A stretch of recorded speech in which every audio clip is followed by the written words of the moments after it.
A billionaire, a black man who had built an empire from dust and spite, saw a poor little girl in his old village wearing a necklace. But it wasn't just any necklace. It was his necklace. It is a pain I would not wish upon my worst enemy. I would not wish it on a dog shivering in a cold rain. The roar of the helicopter blades had been a declaration. A statement of arrival. I had wanted them to hear me coming. I wanted the dust to rise and choke the very air I once breathed. I wanted the villagers of Umoja to see the man they had once whispered about, the boy they had pitied, return not as a prodigal son, but as a king. My suit was Italian silk, worth more than every thatched roof in this entire village combined. My shoes, hand-stitched leather, felt obscene on the red earth that had once clung to my bare, calloused feet. I stepped out into the blinding sun, a conqueror returning to the site of his deepest wound. My team, men in dark suits with earpieces, formed a sterile perimeter around me. They were a wall between me and my memories. But a wall is useless when the ghost is already inside. And then I saw her. She couldn't have been more than 10 years old.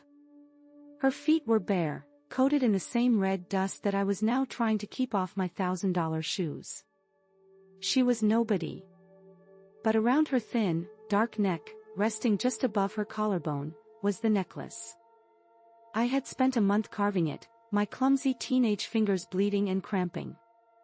It was a promise. Seeing it on this child, it was a physical blow. My entourage was speaking, their voices muffled and distant, like sounds from underwater.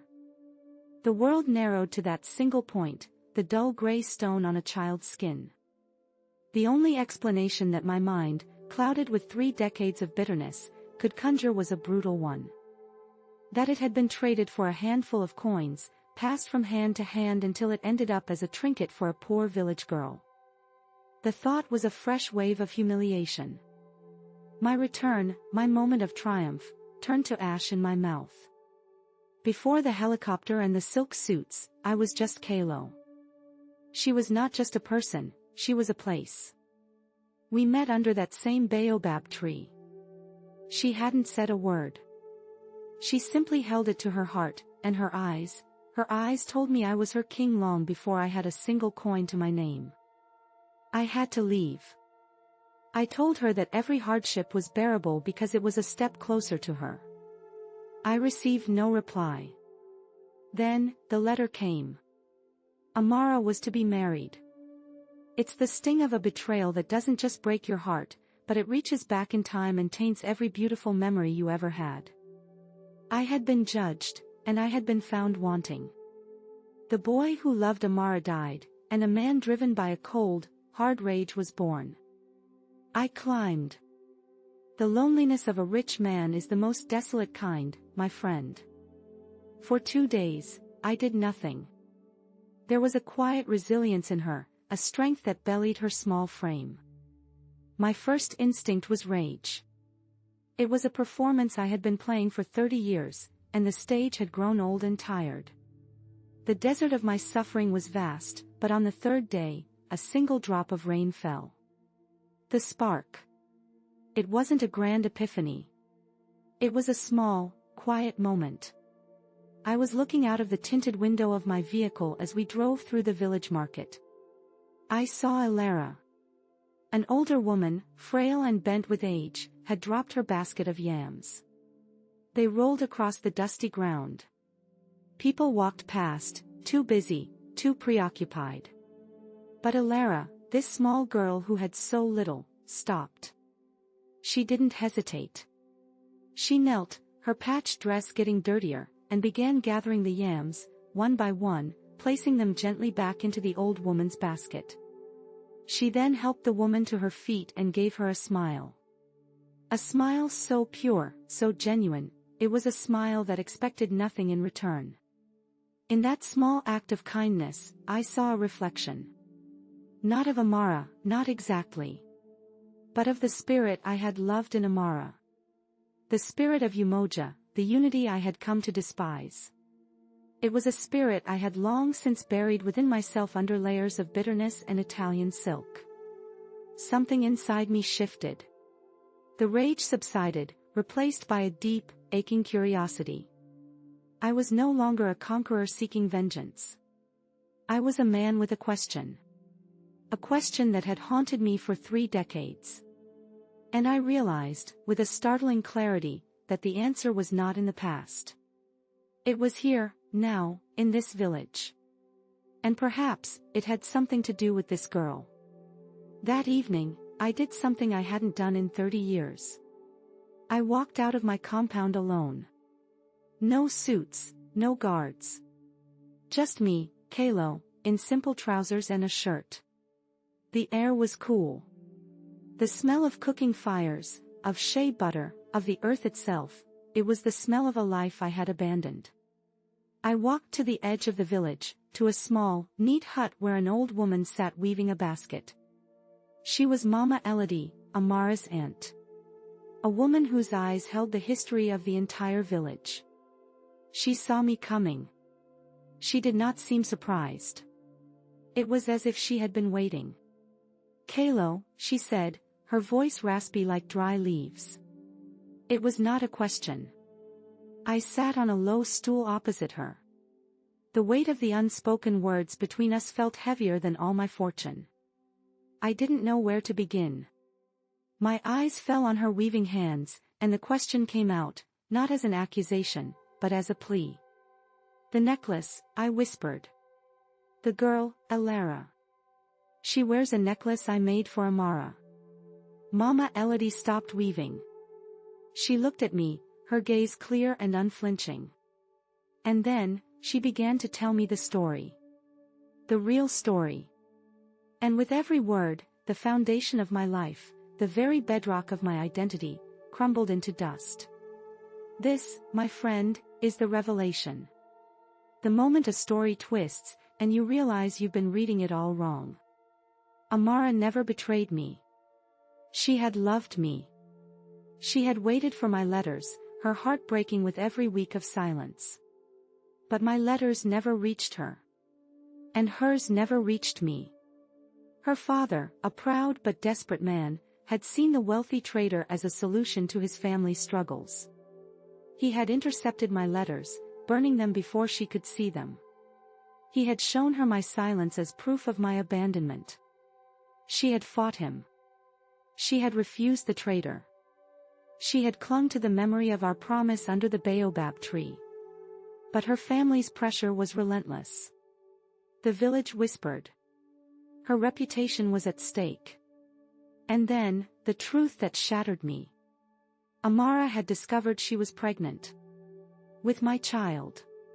To be an unmarried mother in Umoja at that time was a shame that would crush not just her, but the child as well. The wealthy trader, it turned out, was sterile. He needed an heir to secure his own lineage and legacy. A deal was struck. A cruel, pragmatic deal born of desperation. Amara would marry him. He would claim the child as his own. Her family would be secure, and her child would have a name, a home. She made a sacrifice, not a choice. She sacrificed her love, her happiness, her truth, all to protect the part of me she carried inside her. The letter her cousin wrote to me was a lie, dictated by her father, designed to sever me from her life completely so I would not come back and complicate the arrangement. Mama Elodie's voice was soft as she spoke of Amara's final days. She was never happy, Kalo. She gave that man a child, but her heart was always by the river with you. Amara had died giving birth to her daughter. Her last act was to place the ironwood necklace into her sister's hands. "Give this to my daughter," she had whispered. "When she is old enough, tell her it is from her true father. A man who was poor in coin, but rich in love. A man who carved stars out of wood." The story hung in the air between us. The night was silent, but my world was screaming. 30 years. 30 years of my life had been built on a lie.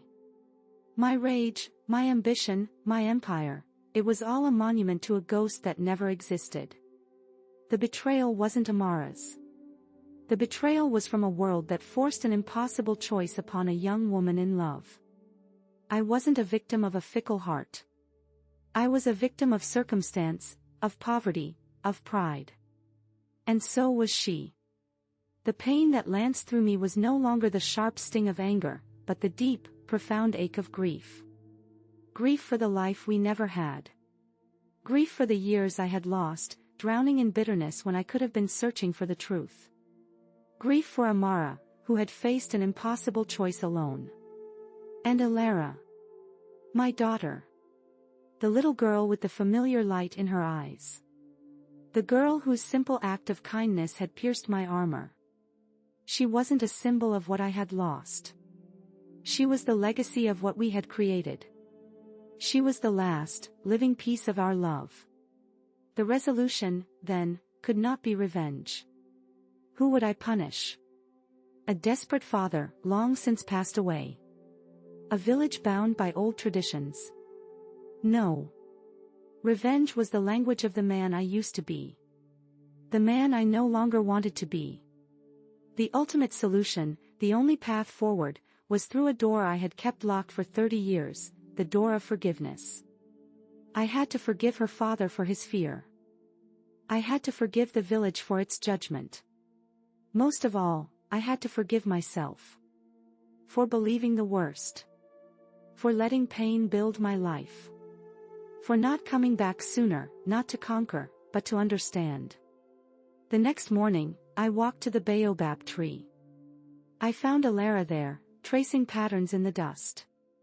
I had no entourage. I wore the simple clothes from the night before.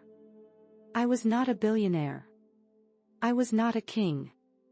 I was just Kalo. I knelt in the red earth, my knees staining the fabric of my trousers. I was now at her level. She looked at me, her eyes wide with a child's curiosity, not fear. "Hello, Alara," I said, my voice thick with an emotion I couldn't name. She looked at the necklace in my hand. I had brought its twin, one I had carved years ago in a fit of nostalgia, a perfect replica. I held it out to her. "Your mother," I began, my voice cracking, "your mother's name was Amara. And she was the sun before it sets, and the smell of rain on dry earth." I told her everything. Not the story of a billionaire, but the story of a boy and a girl who fell in love under that very tree. I told her about the promise we made. I told her about the necklace. I told her about her mother's sacrifice.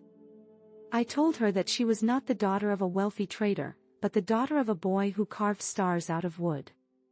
I told her that that boy was me. Tears streamed down my face.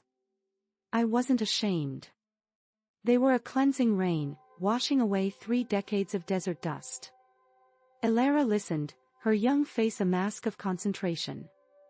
When I finished, she didn't speak. She simply reached out her small hand and touched the tear on my cheek. And in that small gesture, a new union was forged. Not a union of passion and youthful dreams, but something stronger, more resilient. The union of a father and a daughter, finding each other across a chasm of time and pain. My empire of steel and concrete suddenly felt so small. My true fortune was here, in the red dust of Umoja, in the eyes of a little girl wearing a necklace carved from an ironwood tree. I hadn't come back to show them what they had lost. I had come back to find what I had never known was mine. The journey through betrayal and humiliation is a lonely one. It can make you build walls around your heart so high that no one can ever get in again. But sometimes, if you are very, very lucky, a small act of kindness, a whispered truth, a child's smile, can show you that those walls were a prison, not a fortress. And the only way out is to tear them down and walk back into the world, not as a conqueror, but as someone willing to love again.